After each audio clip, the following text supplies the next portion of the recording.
Okay, so I'm Christopher Dwyer. I'm Andrew Joy.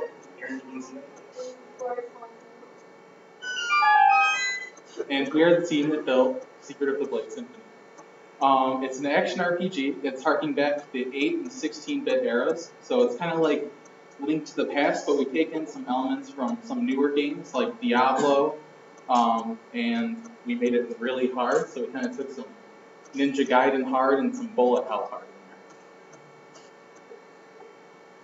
there. Some of the requirements that we came up with is that players can attack an enemy with either a primary or secondary weapon.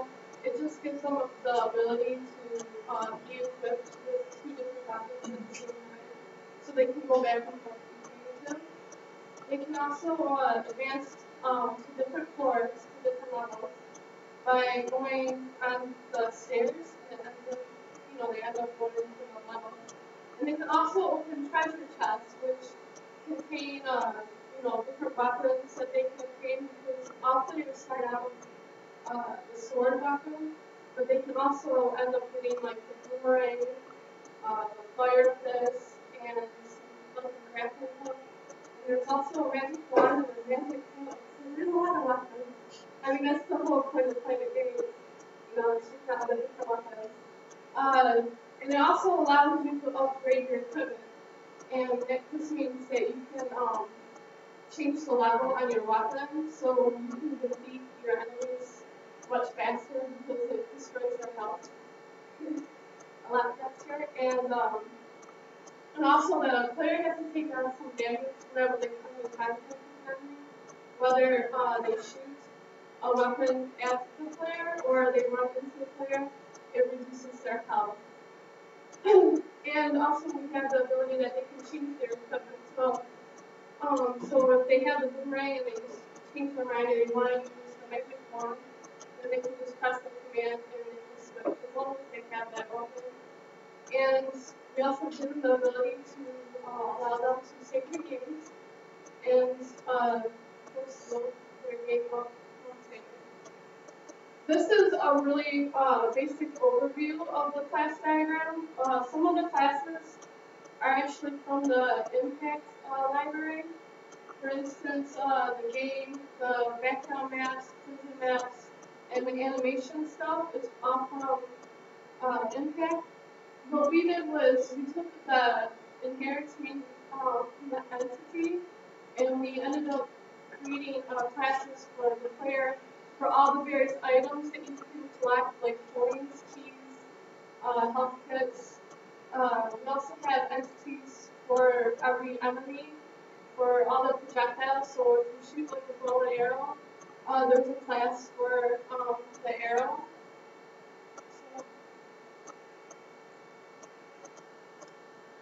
This is our database schema. When the user creates an account, all of their basic information gets put in the user table, as well as some of the game information, which gets updated every time the user saves. The user's email is used as their primary ID, and coins, potions, and portals all have a default starting value and the X position and Y position. Keep track of exactly where the user was when they saved, so that when they load their game again, they can respawn correctly. The weapons table keeps track of which weapons the users have picked up and how much they've upgraded their weapons. Keys, chests, and doors. Well, the keys table keeps track of which keys the users picked up, so they aren't there again when they reload their game. And chests and doors, same deal. Make sure the same doors and chests aren't closed again when you reload your game. Check which one they load. So basically, when the user loads the game for the first time, they're presented with 3 options. First option, they can sign up, create an account, and start the game from the beginning. Or they can log in if they already have an account and start from where they saved. And the third option, if the user hasn't played the game before and understandably they don't want to commit to creating an account right away, they can start playing without logging in. Let's say they realize 10 to 20 levels deep that they like the game and they want to save their progress, they can create an account right from the pause menu, which creates their account and saves their progress, and they can unpause and continue playing as if they were logged in. Okay, So the first demonstration is going to show all the different weapons they use and how they overcome obstacles. So he's going to go get the boomerang, because they all start out with the sword. So they all have to, find in the treasure chest by hitting it with the sword to get the boomerang. So he presses that red button to unlock the obstacle that is in his way. He goes, to the stairs to go to another level, and then he hits the button again for the boomerang. And then, oh, what do you know, there's another treasure chest. So then he gets, is it the bow and arrow. And if you look on the right-hand corner, there's icons that display which weapon you have equipped and what the commands are for each of those are. So you have DF, and then the last one is a potion to start the house. So he's just doing the same thing with the fire fist, and there's ice balls. So he's going through the ice balls. So not only can you attack enemies, you can use the weapons to overcome different obstacles. And then this one's a magic wand. It's kind of a hidden weapon. So it's kind of in a black space that you can't see. So he goes and gets the magic wand.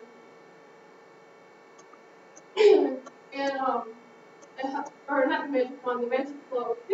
And it helps deflect some of the attacks, like all the fire balls in the which you can activate anymore. And then finally, it's the magic wand, which helps them again overcome obstacles. The grappling hook.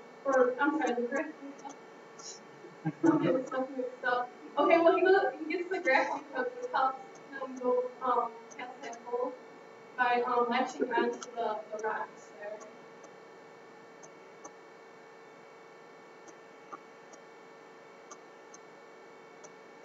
And this one's the magic wand. I guess I like the magic wand. But the blue squares that you see there, they were originally obstacles in the wall. So he used the magic wand in this switch that allowed him to go through the different walls. So now we're going to demonstrate the different weapons and how they upgrade. This is the first weapon you start off with the sword, and before you upgrade it, it looks like just a wooden sword. It's weak. It takes 5 hits to kill the goblin. The weakest that means struggling level 0, and then so you upgrade it to level 3. It looks cooler. It's got serrated edges. You can kill the zombies quicker now.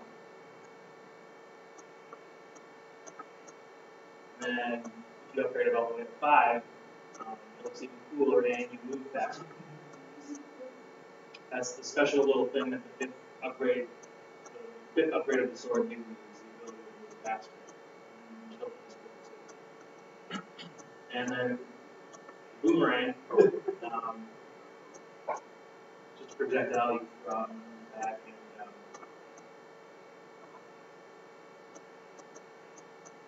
that's the first one is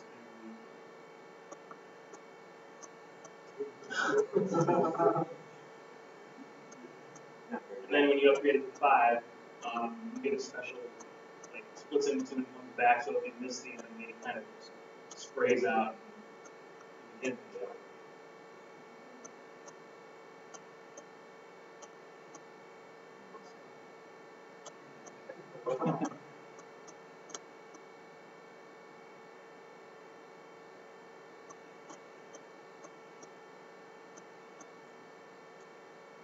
Bow and arrow. The bow and arrow when you first get it is levels are designed so you're supposed to use it to get switches that are far away that you can't get. Because the first bow and arrow level, you really it's hard to kill enemies with this because level 1 is weak enemies. It's mostly for switches, as you can see. But then it's worth it once you get to the 5th upgrade. The arrow can kill enemies quicker, and it also pierces further and can kill other enemies.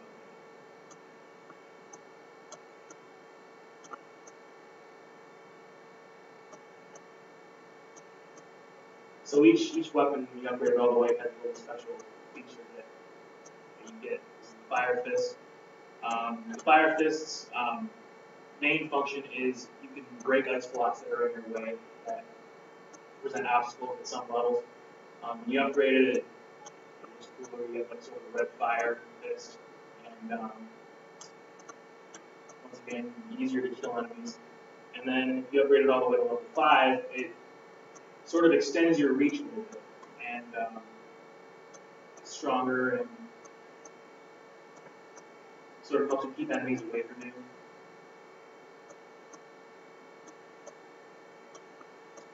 And then we have the wand, which casts the arcane block. And this arcane block will block projectiles. And some levels you really need this. The projectiles just really come at you. And first upgrade is weak. It'll disappear after just a couple hits. Level 5 is much better. It can take more hits. Also, rapid fire hits, it's actually more strong than the first.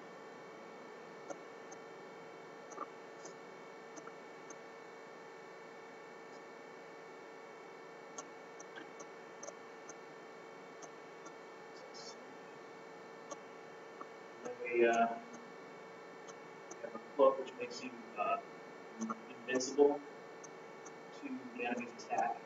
First level, it wears off pretty quickly, and then as you upgrade it, you can sort of push through the enemy's fire along with the turrets.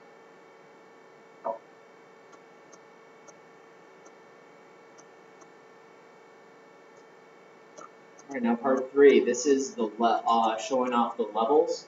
Now this is after you hit the bow, a couple levels after. And basically you need to use the bow to hit the switches, but there's multiple switches. One switch will be a trap and let out those goblins, and the other switch will activate the door and let you go to the next level. So I activated the wrong switch, the goblins come out. It's not a good idea to activate that one. But if you die, you can come back, and it will be the same one. So just in case it gets a little too difficult. Then I do the same thing. There's 6 switches in here. 2 of them will activate the door, and then there's also a nice little mage turret there to keep you on your guard while you're trying to hit all the switches with the goblins attacking you at the same time, and with the fireballs attacking you at the same time, and with the archers attacking you at the same time. And you notice I have to use the level 5 of each because it's really hard. And the level 5 bow can pierce through enemies, so I can hit the switches and go. And this is the most challenging bow level. I have multiple mage turrets, and actually a secret surprise, if you hit the wrong one, all the doors open instead of just one of them. So I think I should hit one. Yep, every single door opens. All the bad guys come out. It gets really, really heavy. You need help.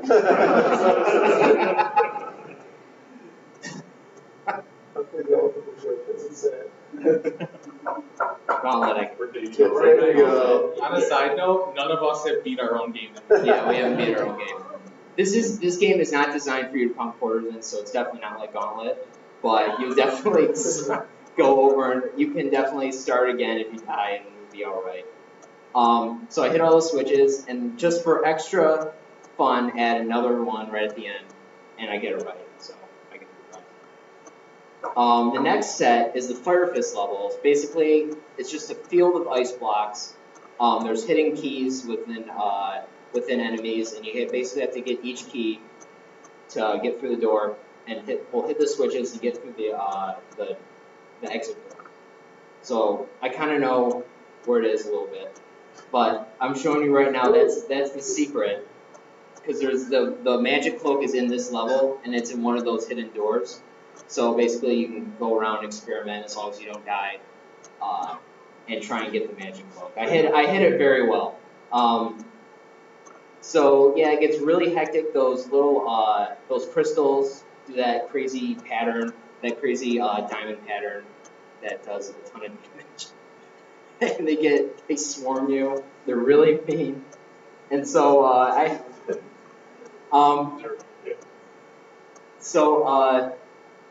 actually came up with a strategy. If you alternate between using bow and fire fist, you actually do a lot more damage. So that's what I've been doing. And by some miracle, I actually lived through this part. So yeah, more So basically, there's 4 keys, there's 4 doors, and then there's 4 switches to unlock the door to the final area. I get 1 more key. I have 2. I'm going in, get that one. I'm trying to do this as fast as possible so I don't die. Go to this one. Yeah. There's even more. There's even more bad guys. I put a guy there. I'm sorry, it's really me. And so this next level, basically it's like the review level. So you have the bow, you have the fire fist. Now we're going to test them out on the same level. So basically this part is it's more combat intensive, you know, because the game isn't combat intensive enough. So you have to go get the key from all the way at the end to go through the next part. And the next part will be the door. The next part will be the bow, where you use the bow to hit the switch. And we're going from the ice level. The ice is melted in the next part because it's going to lead up to a boss that lives in some fire pit. He's a scary guy. And so, so yeah, this is the end of this part. And then I'm going to show you one more level. This is use the grappling hook. I say go fast because I actually mean go fast. Basically, it doesn't look bad now, but all those little those little explosive crystals will just start swarming the screen with fireballs. So basically, you want to have the grappling hook upgraded as much as possible, and try and hit all 4 switches and get to the exit door in this level. I actually cut this one, and those are example levels. Okay, for my part, I'm going to demonstrate some of the bosses in the arena.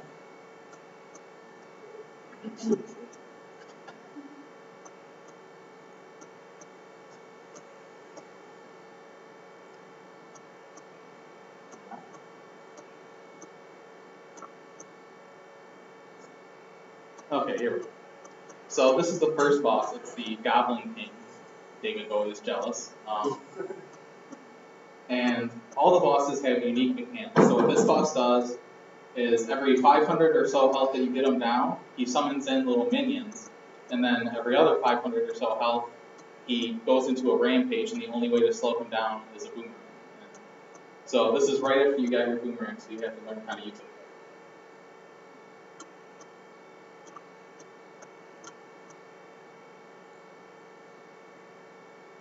Okay. This is the second boss, and what he does is he charges you, and you have to avoid this charge in order to make him vulnerable. And once you get him down to 50% health, he actually starts shooting out these little eyes that build up on you, and they do more and more damage over time, so you have to kill them quickly. It's kind of a hard and rage time.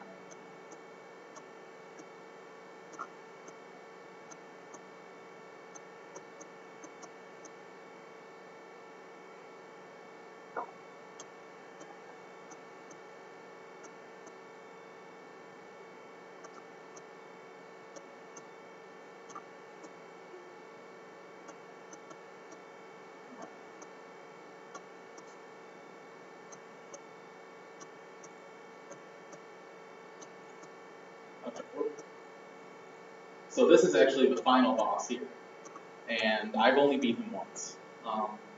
So he has 4 separate attacks. One, he shoots his balls of energy in every direction, right there. The second is that he constantly puts out these spheres that do not go away, that just bounce around the stage. Every 10% of his health that you get him down, he does this cluster bomb attack, which will follow you. And then also he has an attack right there where he shoots out 4, and then they home in on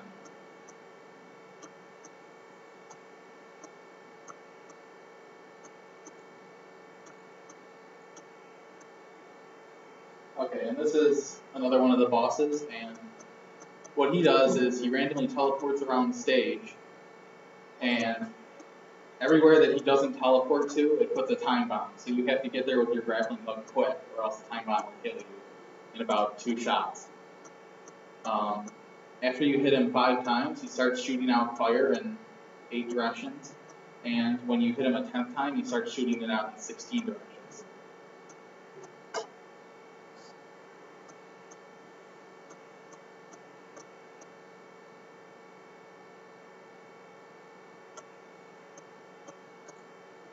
Okay, and this is the arena.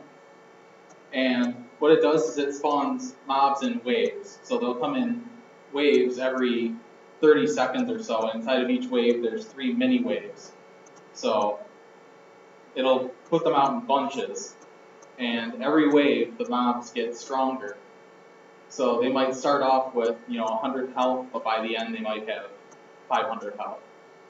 And they'll eventually overwhelm you. The only way out of the arena is death.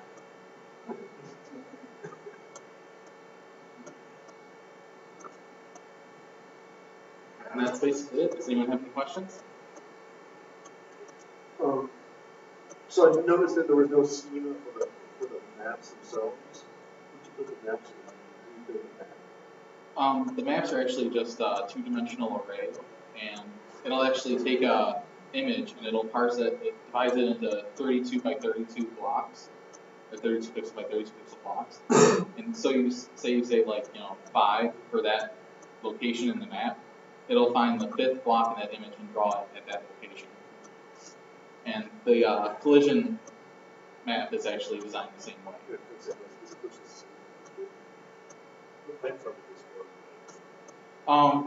It's built in JavaScript, so it will run in any HTML5 compliant browser. It'll work in Internet Explorer 9, Firefox, and Google Chrome. And actually, we've had someone run it on an Android tablet with a keyboard, and it works, except for sound. Cheat code? Yeah, it does have cheat codes. What's the objective of the game? Well, you want to get to the bottom of the dungeon and kill the end boss. Where's the Blade Symphony? Well, you can't hear it in these videos, but there is music, and a lot of the bosses were actually inspired by songs.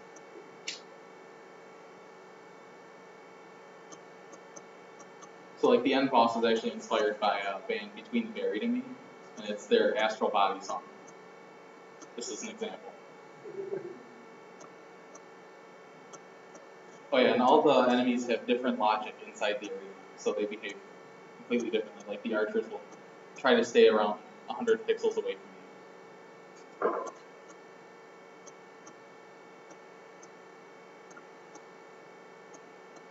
Any other questions?